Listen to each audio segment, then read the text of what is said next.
"We don't want a plumber at dinner," my brother said, blocking the doorway with his shoulder like he owned Christmas. Behind him, silverware clinked and laughter spilled from the dining room. The kind that doesn't invite you in, it brushes you off like lint. It's funny how the cold doesn't bite as hard as being told you don't belong. Snow hissed in the porch light, melting on the back of my neck. Somewhere inside, carols played off-key, and the smell of glazed ham mixed with the sharp sting of pine and lemon cleaner. My family loves things that look clean. They've never been good at fixing what leaks underneath. "Hi everyone, my name is Keely Rowan, and I learned early that some pipes burst quietly. No water, just dignity running down to wherever the house hides its rot. I didn't come for their warmth. I came to see what kind of cracks winter had carved into the people who taught me to be useful only when something was broken." "Move," I said, soft enough to sound like a joke and not a plea. He didn't. He smirked, then stepped aside just far enough for me to slip past with my thrift store coat and the neat red-wrapped boxes tucked under my arm. Living room lights gilded the tinsel, the tree blinking like a heartbeat you're trying to slow down. Mom hovered by the table with Dad. Both glanced up then down like they'd already rehearsed this scene and didn't want improvisation. "Look who's home," Dad said, as if the word home didn't taste like copper in my mouth. The place looked the same.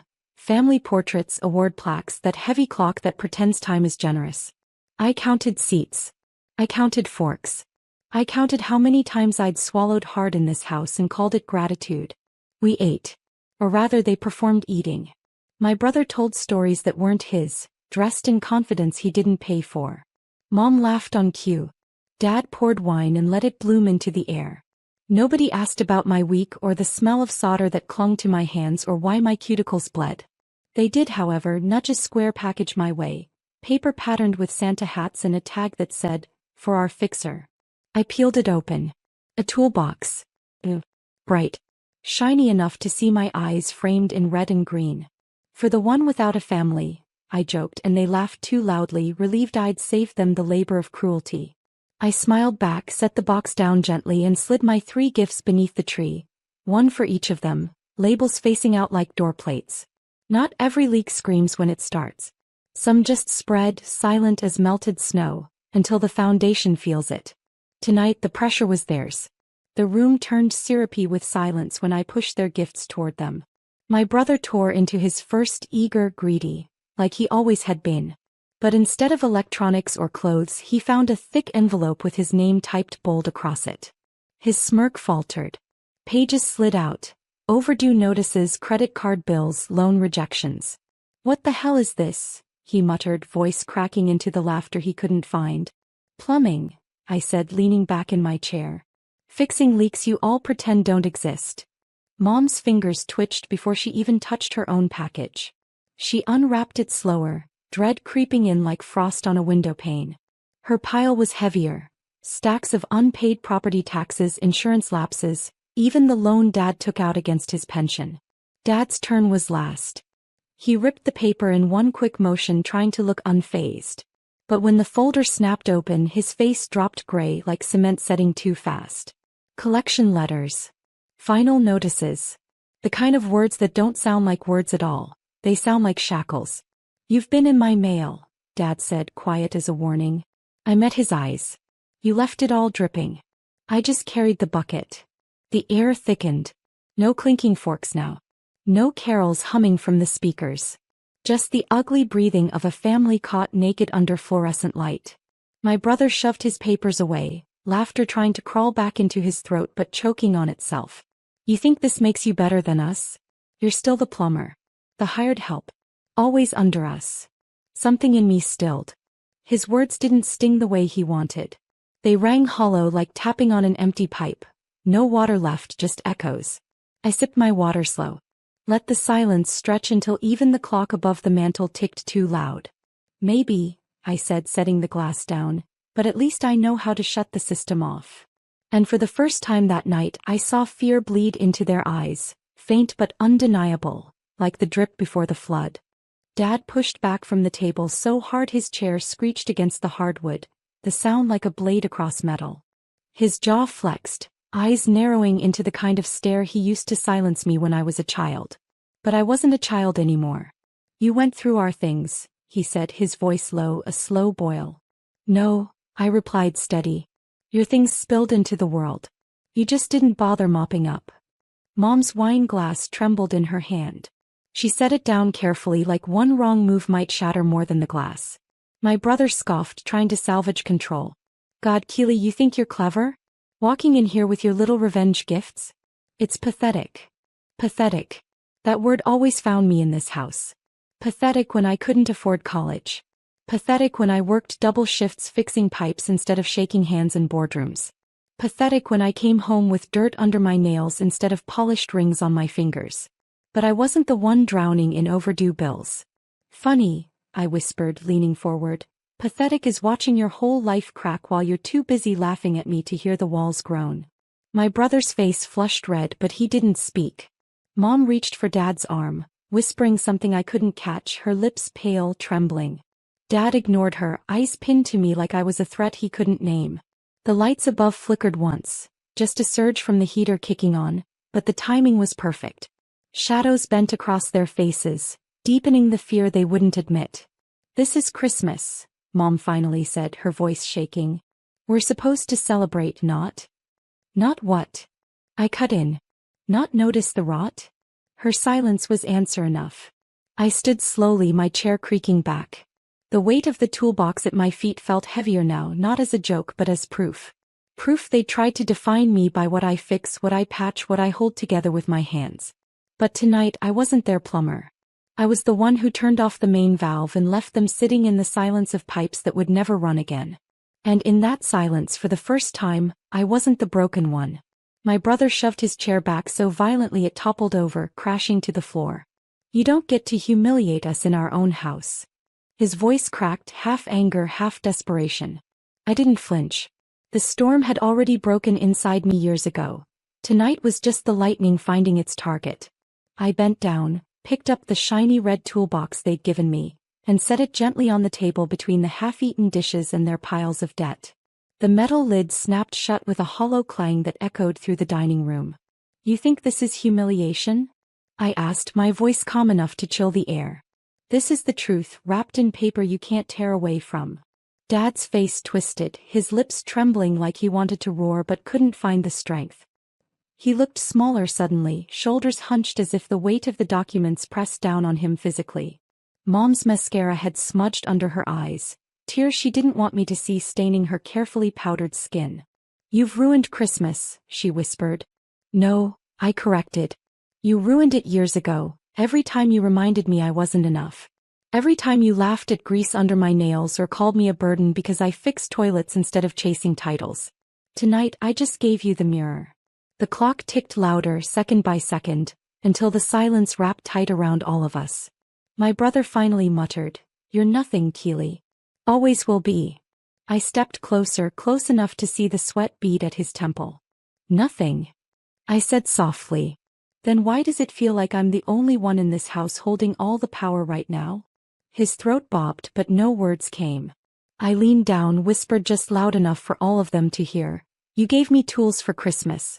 Maybe that was the only honest gift you've ever given me. Because I know how to use them, not just on pipes but on people who think they're untouchable. The lights flickered again, and in that trembling glow, their faces finally showed what I had been waiting for all night. Fear disguised as contempt, shame dressed as pride. And for the first time I felt the crack in their fortress. The silence stretched so long it felt like the house itself was holding its breath. The tree lights blinked in lazy rhythm, casting reds and greens across their pale faces. My brother's fists tightened at his sides, but he didn't swing. He wasn't brave, never was. He liked his cruelty in safe doses, delivered through jokes at the table, through smirks when I came home late smelling of copper and rust. But real confrontation, that terrified him. Dad finally broke the silence, his voice gravelly. You think you've won something here? Airing our dirty laundry in front of... He gestured vaguely, though no one else was there. Maybe he imagined an audience.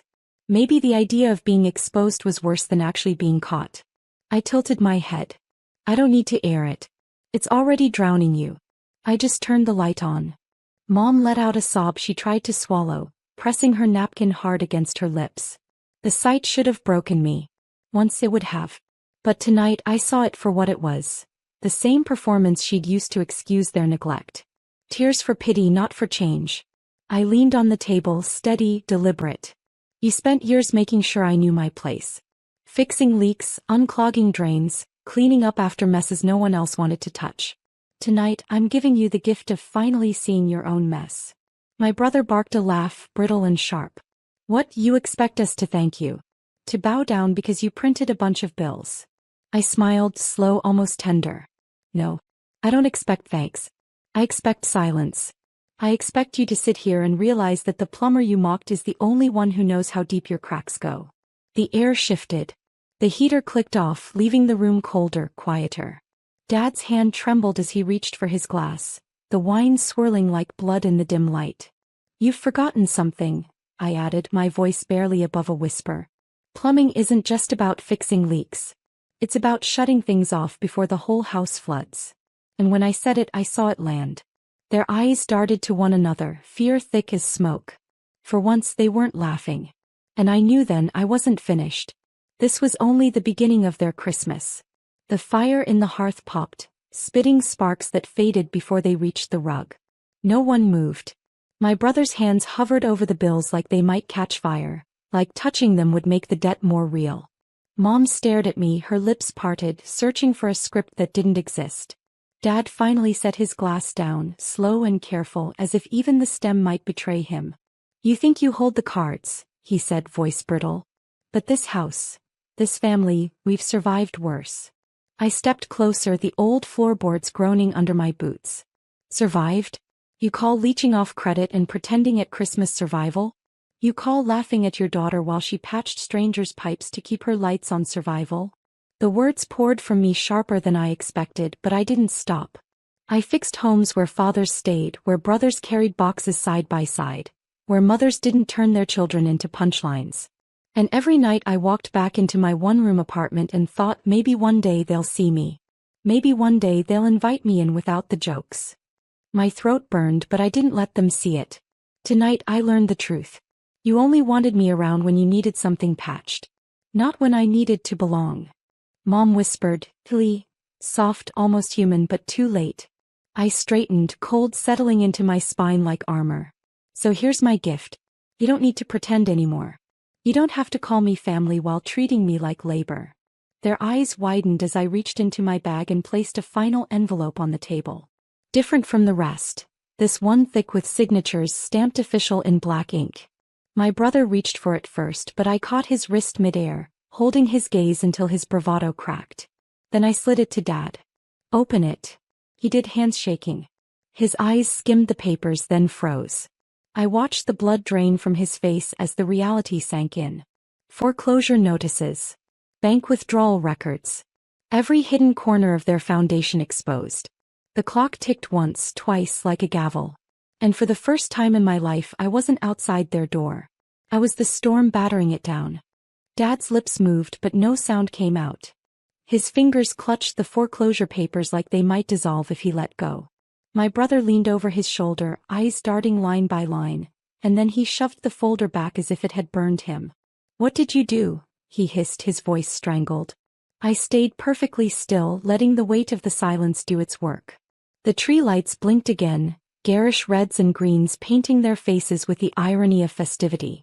I could almost laugh. You left the valves open, I said quietly. I just pointed out the water rushing in. You had no right. Mom's voice cracked like glass. She stood suddenly, napkin clutched tight in her fist. This is private. You're cruel, Keely. You're spiteful. We raised you, we gave you. Gave me. The word clawed out of my throat like a laugh gone wrong. You gave me mockery. You gave me locked doors. You gave me a toolbox for Christmas when all I ever wanted was to be let in without a joke at my expense. The room trembled under the silence that followed. Dad finally slammed the papers down, his face gray and hollow. You think this makes you powerful? You're still alone. When the lights go out, when the snow buries your little apartment, you'll still have no one. I leaned forward, close enough to see the cracked veins in his eyes. No, Dad. When the lights go out, I'll know I earned every bulb that stayed on. I'll know I fixed my own leaks instead of drowning in denial. Alone isn't the same as empty. But you You're full of everything that's about to crush you. My brother opened his mouth to spit venom, but nothing came. His tongue was tied by the weight of their unraveling. I picked up the shiny toolbox again, holding it like a trophy they never meant to give. You thought this was an insult. Turns out it's prophecy. Because tonight I'm the only one in this house who knows how to survive collapse. And when I turned toward the door, their faces followed me, not with hate, not with pride, but with the one thing they'd never given me before: fear. The cold night air wrapped around me as I stepped back onto the porch, toolbox in hand, the sound of their silence still echoing behind me. Snowflakes clung to my lashes, softer than any touch I'd ever been given in that house. For a moment I just stood there, breathing in the winter, tasting freedom sharper than the frost. Through the window I saw them frozen at the table, my brother's jaw tight, mom's tears streaking, dad's staring at the bills like they were execution orders. They had laughed at me, mocked me, turned me into their holiday entertainment. And now their Christmas had become a reckoning. I thought about all the nights I came home late, back aching from bending under sinks, grease staining my hands, wondering if dignity could be soldered back together the way copper pipes could. Tonight I had my answer. Dignity isn't given. It's taken back piece by piece until the leaks stop and the system holds. I set the toolbox down gently on their doorstep like an offering. Not for them to use, no, they'd never know how. But as a reminder. A reminder that the one they laughed at was the one who could tear the whole illusion apart. I walked down their driveway, boots crunching in fresh snow, my shadow long in the glow of their Christmas lights. Behind me the house stood still, no laughter spilling out, no warmth radiating through the glass. Just the heavy, suffocating quiet of truth finally laid bare. For years I thought revenge had to be loud, fiery, destructive. But standing there under the frozen sky, I realized the most poetic revenge was silence. The kind that seeps into every corner of their lives, reminding them every Christmas, every dinner, every bill, that the plumber they mocked was the one who shut their water off. I didn't need their acceptance. I didn't need their love. What I needed I had already taken. The last laugh, carved into memory like ice that never melts. And as I walked away, the only sound was the crunch of snow beneath my boots and the faint tick of their clock, counting down to a future they could no longer afford.